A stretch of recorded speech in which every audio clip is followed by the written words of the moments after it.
Let's go!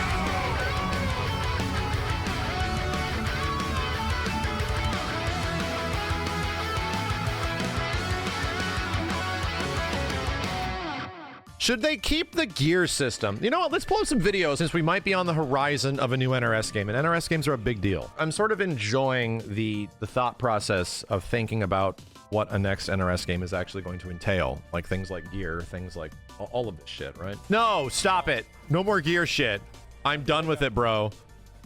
I don't like it. I don't. I don't think that it's going away, but I'm sick of things in games that are just trying to get me to waste time. The last two NRS games, this game and Mortal Kombat 11, I have had to utilize turbo controller, an arcade stick with a turbo functionality, just so I could grind shit. And I just would leave it on for days just to grind shit for some of these characters. For days. PlayStation stays on for like 48 hours just grinding stuff, you know? The funniest thing is that, well, why are you doing that? Like, why does it... Why would you do that? That's your fault. Like, no, dude, they know people need to do this. They literally give you the ability to program a fucking character to do shit, to grind, to auto grind for you, right? You can literally make an AI that auto grinds for you. So it isn't even the fact that they care about you playing the game.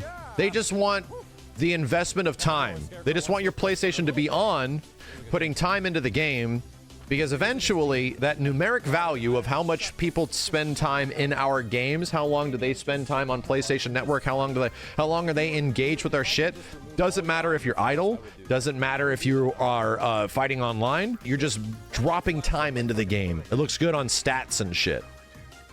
So Injustice 2 and MK11 were the pinnacle examples of that in a fighting game. Pinnacle examples.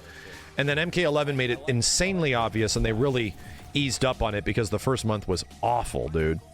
The amount of stuff we had to do just to get brutalities and shit was just absolutely awful. I think it's actively turned me off on the games, right? It's like actively made me really not like certain elements of NRS games because it wasn't there.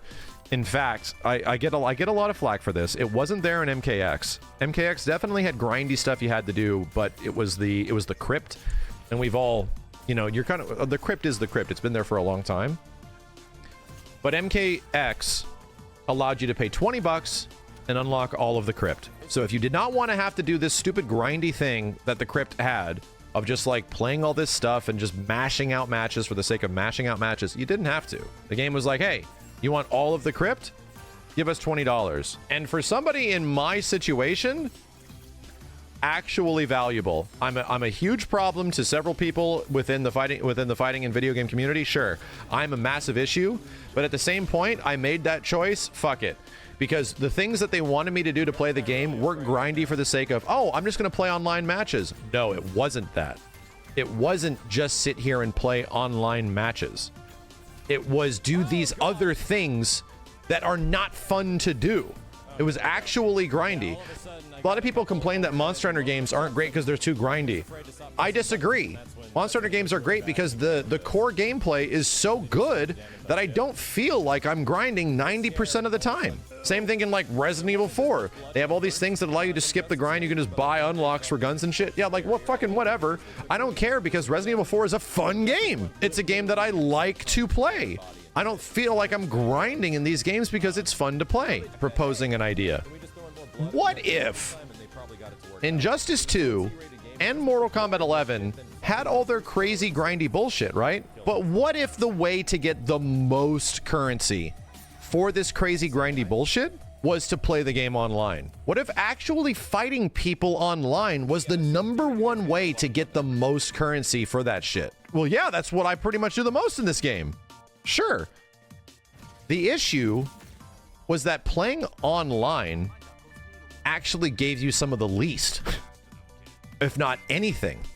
Playing online gave you such a small amount that you were barely getting anything. It seems like there's an incentive there to give people a reason to play online, but the game didn't even do that. You had to play this offline thing. You had to make your stupid AI character. You had to leave it there fucking idle.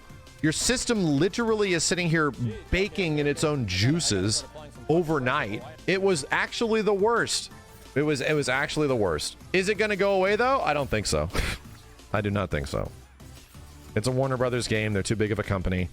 They have too many incentives, right? Their practices are weird. They're not, unfortunately, like the most noble of giant megalo video game corporations that are out there. They are not. And they do not have a great track record, and they've also been recently bought out by other megalo corporations that have their own incentives and want to make more money, and people get laid off because we need to make more money. Like, uh-oh. So I just hope, right? I just really hope that if they're gonna do this shit, at least give us an incentive to play online. If they're gonna put all this stuff into the game, why is playing the game giving me the least reward? Makes no sense to me, dude. I feel like the novelty went away insanely fast too, right? To the point where I didn't even care about unlocking things for all these characters. I didn't even care about costume shit. All this crazy bullshit that they add through customization is not in here. Here's an example of it, right? All this stuff that they add here is not... It's cool for like a couple of minutes, and then nobody gives a shit. Yeah, Nightwing had an entire moveset locked behind his staff that was random. Oh my god. And this takes a lot of development, bro.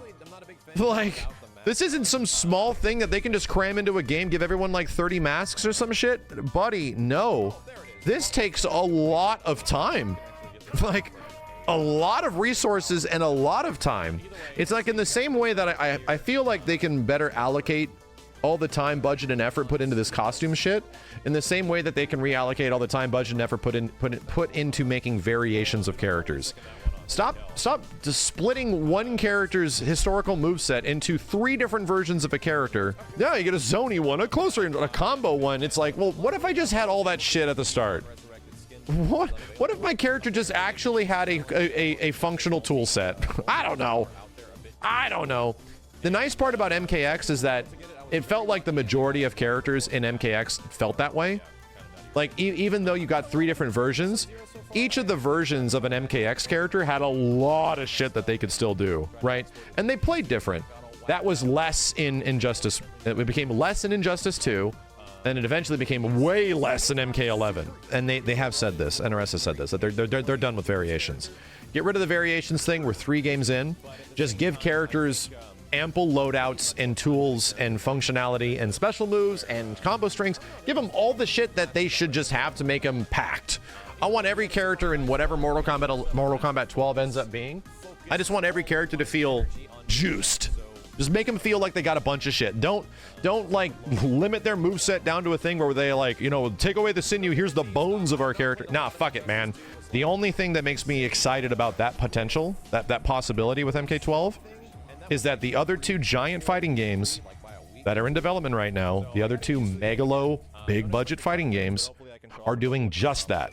Tekken and Street Fighter are giving characters more things they can do than those characters have ever been able to do, and they're also giving them system tools more so than any previous game in the franchise.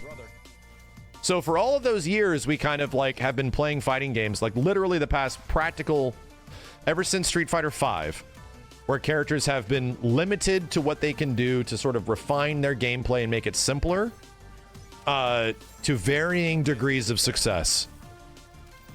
We're now getting fighting games, Tekken and Street Fighter, that are like, nah, now we're doing something different now. We're giving characters a shit ton of things they can do. We're making our game crazy with what you can do. Here's a lot of stuff, but also adding all the elements that make the fighting game actually appealing to casuals, which is content and graphics and the things that people fucking love. I just personally hope MK12 goes that route.